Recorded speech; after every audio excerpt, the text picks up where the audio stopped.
Ошондон да пайгамбарыбыз саллаллаху алейхи вассалам келип сурады. Суилар расул, пайгамбардан сурашты. Аксару ма юдхилун насл жанна, адамдардын бейишке кирүүсүнө эң көп себеп боло турган нерсе эмне dedi? Тақваллах, Кудайдан коркуу, ва хуснул хулук, жакшы мүнөз dedi. Бейишке кириш үчүн биринчи эмне экен? Тақваллах, Кудайдан коркуу. Тақва деген билесиңерби? Не деген тақва? Ким жооп берет? Тақва деген сөз не деген сөз? Көп угасыңар, устаздар айтат, тақвадар болгон, тақва деген ким билет? Тартынбай, кол көтөрбөйт. Иманга бекем болгон. Анан туура дагы. Дагы ким билет? 5 вак намаз окуган. Кудайдан коркуу. Тақва ораза кармаган. Дагы. Тақва деген ал-хауф минал жалил, Кудайдан коркуу, камерадан эмес, устаздан эмес, жетекчиден эмес, классыңдагы атамандан эмес, Кудайдан коркуу. Вал амал бит танзил, Кудайдын түшүргөн шариятына, Кудайдын буйругуна баш ийип аткаруу.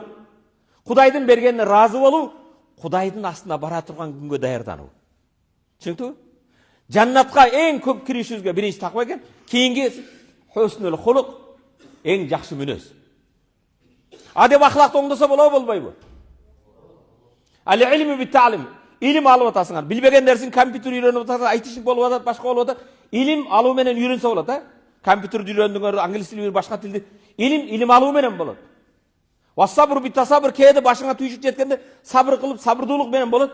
Вал-хилму бит-тахаллум, жумшактык мүнөзүңдү оңдосоң болот. Анан менин характерим ушундай болсо эмне кылайын? Менин мүнөзүм ушундай деп. Мүнөзүңдү оңдосо болот экен. Эми мүнөзүңдү оңдойсуң иншалла. Пайгамбарыбыз саллаллаху алейхи вассалам асқалу ма мин шейин асқалу фи мизан абди йаумал қиям мин хуснул қияматта сооп таразасы бар, күнөө таразасы бар. Сооп таразасына коюла турган жакшы адеп ахлактан оорураак эч нерсе жок дейт. Кыяматта соопко тартыла турган таразы эң улуу нерсе намазды айткан жок пайгамбарыбыз. Оразаны айткан жок. Эң оор нерсе эмне экен? Эң жакшы адеп ахлак. Эмне үчүн? Намаз адеп ахлакты оңдош керек. Ораза адеп ахлакты оңдош керек. Аж, умра деген адеп ахлакты оңдош керек. Эгер ошол нерселерди адеп ахлак, намаздын фарз болгонун Аллах таала айтат. Инна салата танха анил фахша вал мункар. Албетте намаз адамды шарият тыюу салган жаман күнөөлөрдөн тыят дейт. Намаз окуп жалган сүйлөсөң, намаз окуп гыйбат кылсаң, намаз окуп уурул кылсаң, анда сен намазыңда кемчилиги бар. Намаз сени адеп ахлакың оңдой алган.